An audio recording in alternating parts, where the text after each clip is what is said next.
This is your first Comic-Con? First New York Comic-Con, yes. So far, so good. I love this city, so it's good to be here.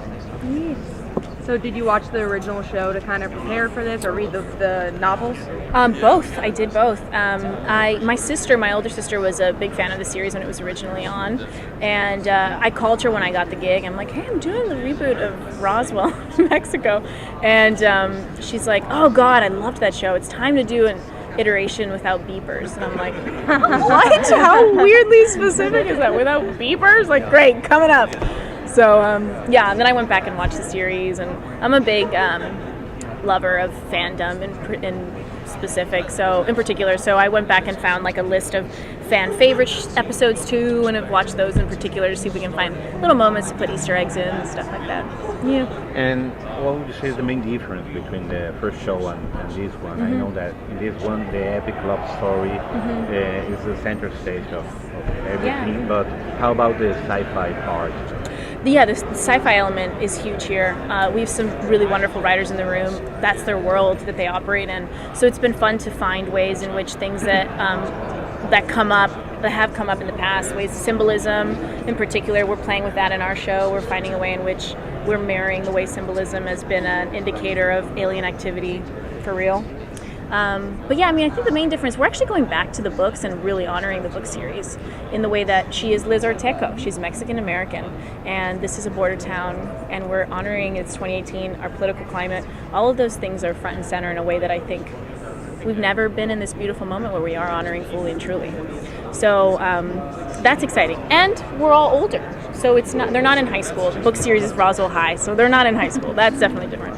And that's been a fun thing to play with, because you're older, you have less of a cheery disposition and outlook on life potentially, and then you're presented with this actually otherworldly revelation, and the way you cope, the way your ideas of the world and your idea of hope expands and possibility expands is actually endless on our show. That's so fun. How much do you identify with your character? Because I know that you're from Cuban family, and you're playing a Mexican-American girl with almost in the border. So how important is this? Probably the most important thing that I concern myself with is that I'm honoring Liz Orteco, and that I'm honoring her story, and that I'm taking care of our undocumented characters. Our writers are working with Define American, which is this wonderful organization started by Jose Vargas, who is an awesome activist, undocumented activist. He came out famously on Time magazine as undocumented years ago. And we've really been working to make sure that our story is an accurate portrayal of the undocumented experience, and that audiences will get to love Arturo Orteco, who's my dad, who's played by an actor named Carlos Compián. And he is such a talented actor, and our relationship, the ways in which we find buttons at the end of all of our scenes, so that it's like recently we did a scene where we were like eating at the Crashdown, which is an iconic, location in this series, and we're sharing pancakes and we like cheersed our forks at the end. You know what I mean? Like just little ways we can really sell that, like this is just another family, and this is just a father and a daughter who are there for each other and are looking out for each other, and their circumstances are unfortunate,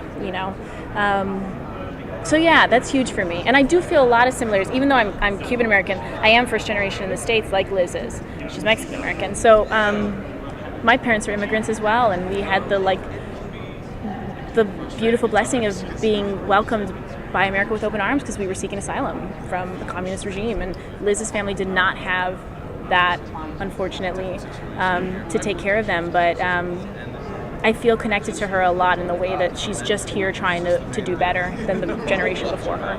And that's what her dad wants for her, Chris says that Shiri Appleby's directing a few episodes.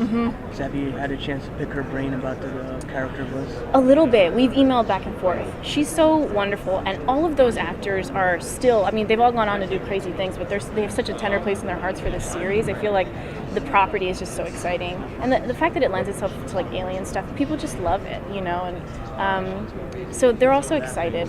I met with Jason Bear, who played Max in the original series, and he was so kind to Nathan and I, and he just said, anything you need, give us a call. And he was like, this is so exciting. We're about to step into it. Like, be excited and like take it all in. And it's been lovely having a sort of like built-in support system from that original cast.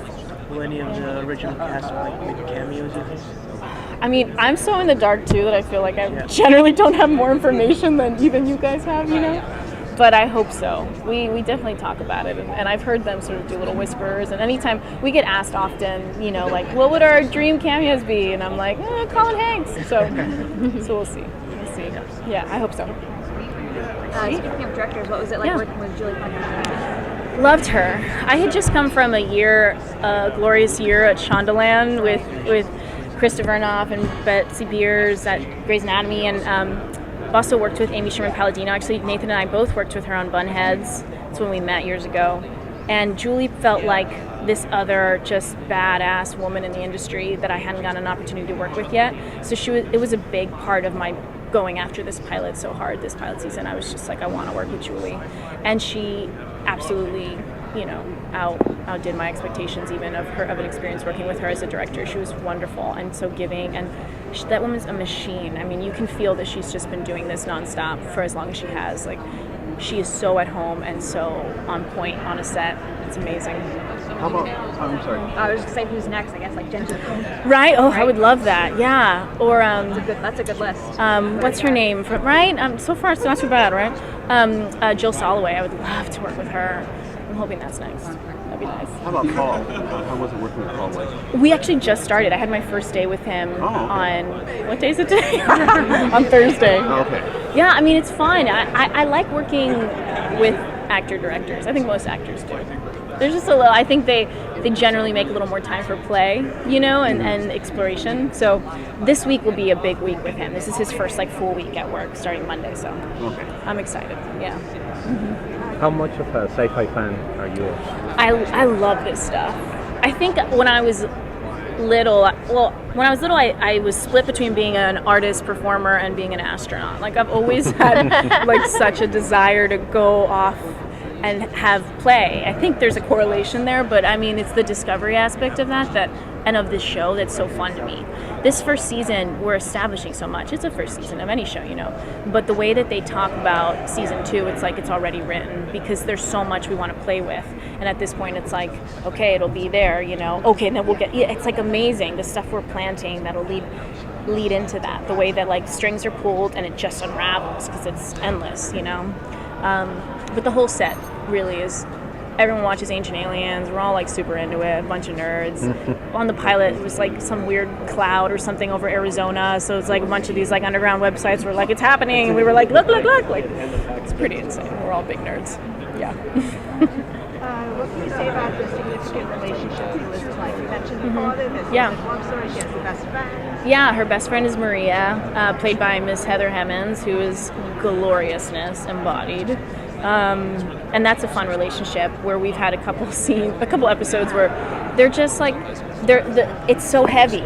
The world is so heavy, and the revelations are so massive. And then it's I could just chill with my best friend on the rooftop of the cafe and smoke, which we honestly do in an episode. And it's rad. We're literally just getting high, being boys, man. It's rad. So I've loved how they've shaped that dynamic for her and the way they've sort of found a balance. It's humorous. It's more humorous than I thought it would be. And then there's her sister, who is the central murder mystery of the show, Rosa Ortego. And that's her person, that's her other half, and she's been dealing with the absence of her. It's what made her leave Roswell 10 years ago, and what's made her reluctant to return, because it's a place of so much hurt and pain for her. And now she comes back and starts to figure out the ways in which it's not settled for her yet, in which she hasn't been able to process, and she feels it's for a reason. So it's investigating, what is it that isn't settling well with me? What is it that's making me think this isn't the story I've been told always, that she died in this fashion? There's more here. Amber Midthunder is on Legion, and she's amazing. She plays Rosa Ortego, and we've had so much fun working together. I was like a year ago, I was at a film festival, and someone came up to me in the bathroom, and they were like, "Are you the girl from Legion?" And I'm like, "No." And I was like, "I wonder who that girl is. Like, someone must look, we must look alike." And it's Amber, and now we play sisters, which is hilarious. So it's been really fun. What do you think about the reimagination of some shows, but to be more inclusive? For example, here in Roswell, we have a Latin character, the main character. Magnum PI is going to be Latin, Charm, The Witch is going to be an African American girl. What do you think about all this reimagination for more inclusion? I think it's wonderful. When we look at the landscape of our world, it's not right now reflective TV of our diversity, just percentages wise. So it's wonderful that we're getting there. And this year I think was a strong push for that in the way that so many leads in particular are diverse and are people of color. And it's been amazing to see my photo on those headlines of like one of the 7 that are leading network, That wasn't my experience of watching TV growing up entirely, I remember watching Gossip Girl and Jessica, how do you say that last name? Whenever there's a Z in there, I get confused. I remember thinking like Zor, right? I remember watching her in Gossip Girl and feeling like she's a little ethnically ambiguous. Like she could be Latina, she could be like Afro-Latina, she could be, you know what I mean? Some sort of mix. And I remember thinking like, oh, maybe I can get that job. Maybe I can get her because maybe they'll let me do it if they're like, oh, well, Latina, she looks kind of whitish. And then now we're like here. It's just so exciting. Because I want the girl at home to be like, oh, I can be the lead. Easy peasy. Let me like pack up my bags and move to LA. I mean, it's not that easy, let's be real. But you know what I'm saying. Okay. Yeah. Thank you. Thanks, guys. Thank you.